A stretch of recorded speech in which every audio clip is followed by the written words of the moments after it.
আসসালামু আলাইকুম। মনুষ্যত্ব ও মানবতার মর্যাদার উপর ইমানের স্থান।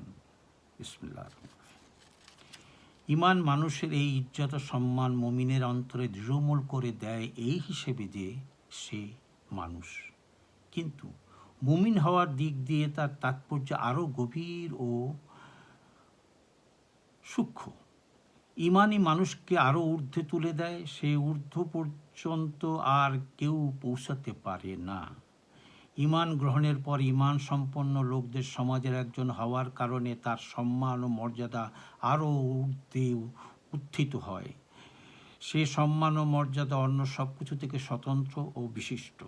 কোরআন মজিদের নিম্নত আয়াতদ্বয়ে আল্লাহ তাআলা ইমানদার জামাতের লোকদের সেই বৈশিষ্ট্য স্বতন্ত্র মর্যাদার কথা বলেছেন। বিসমিল্লাহির রহমানির রহিম। কুনতুম খায়রা উম্মাতিন উখরিজাত লিন-নাসি তা'মুরুনা বিল মারুফি ওয়া তানহাউনা আনিল মুনকারি ওয়া তু'মিনুনা বিল্লাহ।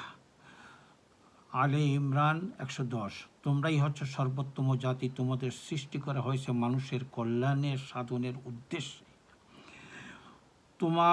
তোমরা ন্যায় ও ভালো ভালো কাজের আদেশ ও নির্দেশ করো এবং অন্যায় ও পাপ কাজ থেকে নিষেধ করো, বিরত রাখো।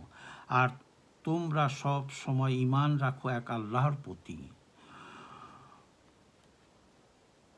সূরা বাকারা 183 নম্বর আয়াতে বলা হয়েছে, এমনিভাবে তোমাদেরকে এক মর্যাদা সম্পন্ন উম্মত বানিয়ে দিয়েছি যেন তোমরা লোকদের জন্য পথ প্রদর্শক হতে পারো।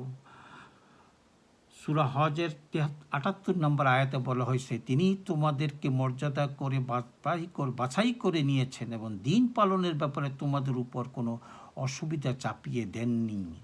আল্লাহ তাআলা তার কিতাবে তার নিজের রাসূলের ইজ্জত সম্মানের সঙ্গে মুমিনদের ইজ্জত ও মর্যাদার কথাও বলেছেন একসাথে একত্র করে। বিসমিল্লাহির রহমানির রহিম। ওয়ালিল্লাহিল ইজ্জাতু ওয়ালিরাসূলিহি ওয়ালিল মুমিনিন। মুনাফিকুন 8 নম্বর আয়াত। আল্লাহর জন্য ইজ্জত ও সম্মান, তার রাসূলের জন্য এবং মুমিনদের জন্য। ইমানদার লোকদের মনে এই চেতনা জাগিয়ে দেয় যে আল্লাহ তাআলা তার জন্য সম্মান, মর্যাদা ও স্বাধীনতার কথা তার কিতাবে লিখে দিয়েছেন। এমন মর্যাদা ও স্বাধীনতা যে তার সাহায্যে সে উচ্চে আসীন হবে, তার উপর কেউ উঠতে পারবে না। সেই সর্দার ও শ্রেষ্ঠ হবে, তার উপর কারো সর্দারি ও শ্রেষ্ঠত্ব প্রতিষ্ঠিত হতে পারে না।